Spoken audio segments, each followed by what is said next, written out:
Информатика пәнінен квал-тестке дайындалып жүрсіз және де өзіңізде материалдар бар, бірақ нәтиже жоқ. Онда сізге өзімнің тәжірибемнен 3 кеңеспен бөлісетін боламын. Бірінші кеңес, яғни барлық тақырыптарды бірден қайталауға тырыспаңыз.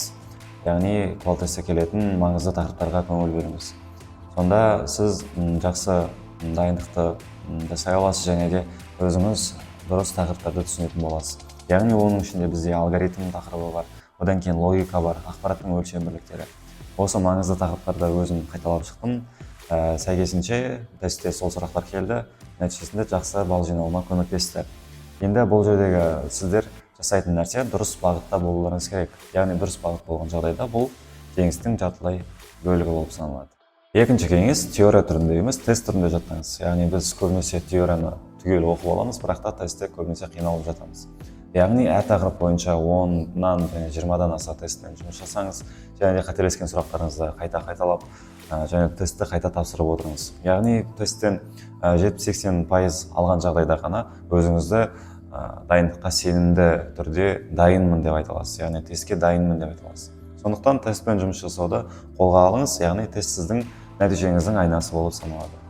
Үшінші кеңес, жақын уақытта қалған кезде, тестке аз уақыт қалған кезде жаңа тақырыптарды қайталауға тырыспаңыз, жаңа тақырыптарды қарауға тырыспаңыз.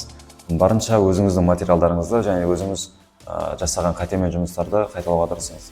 Сонда ғана сіз өзіңіздің түсінген ақпараттарыңызды қайта еске түсіріп, алдағы уақытта тесттен жақсы нәтиже көрсете аласыз. Сондықтан қайталау сіздің жақсы нәтижеге жетуіңіздің бір бөлігі болып саналады. Сондықтан мен де осы бір апта қалған кезде тек қайталаумен айналысамын. Яғни тестке қайталаған жағдайда өзіңіздің ақпараттарыңыз есіңізге түседі, сол арқылы тестке сенімді түрде кіре аласыз.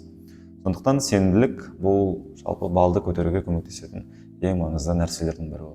Егер де сіз мысалға квал-тестке дайындалудан қиналып жүрсеңіз, қандай материалдарды қарауды білмей жүрсеңіз, немесе материалды қайдан алу керектігін білмейтін болсаңыз, мен сізге өзімнің жабық телеграм каналымды ұсынамын.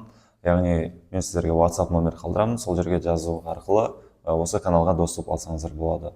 Алдағы уақытта дайындығыңыздың жақсы болатынына сенімдімін. Арнаға тіркеліп алыңыздар, лайк басыңыздар, комментарийге өздеріңізге қажетті ұсыныстарыңызды жазып өтсеңіздер болады.